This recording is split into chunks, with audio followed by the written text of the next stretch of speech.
22대 국회 첫 국정감사가 시작됐습니다. 첫날인 어제 의원들은 이상기후 속에 농민들의 피해와 관련해 질의를 쏟아냈는데요.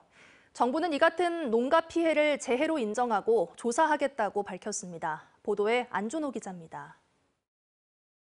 지난해 수확기 대비 20% 가까이 하락해버린 쌀값. 지난해 정부가 쌀 수요량 산출 방식을 갑작스럽게 변경한 것이 쌀값 폭락의 원인 중 하나라는 지적이 제기됐습니다. 양곡관리법 개정에 대한 여론을 우려한 정부가 의도적으로 쌀 수요량 통계를 조작한 것 아니냐는 겁니다.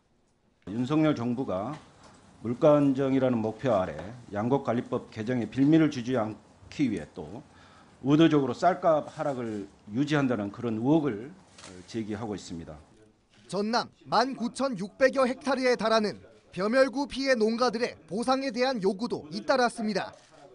이에 대해 농림부는 쌀값 통계 조작 의혹은 사실이 아니라고 밝히고 벼멸구 피해는 농업재해로 인정하겠다고 답했습니다. 내일까지 벼멸구를 재해로, 농업재해로 인정할 예정입니다.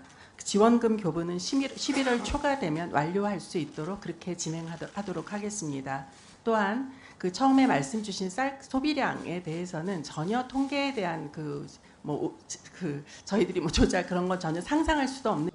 국회 첫 국감에서는 이상기후로 인해 치솟고 있는 배추 등 농수산 물가에 대한 정부 대응이 미흡하다는 질타도 나왔습니다.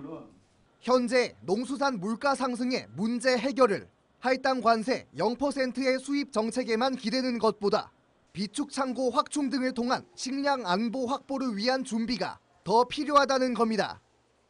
이제 무, 양파, 대파, 감자에 배추까지 할당 관세 적용해서 수입하는 이런 대책 없는 농업으로 가는 악순환을 반드시 끊어야 합니다.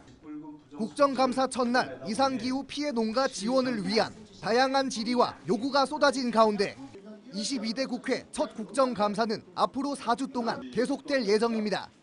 MBC 뉴스 안준호입니다. 언제 어디서나 내 손 안의 뉴스. 광주 MBC 뉴스 유튜브 구독으로 함께하세요.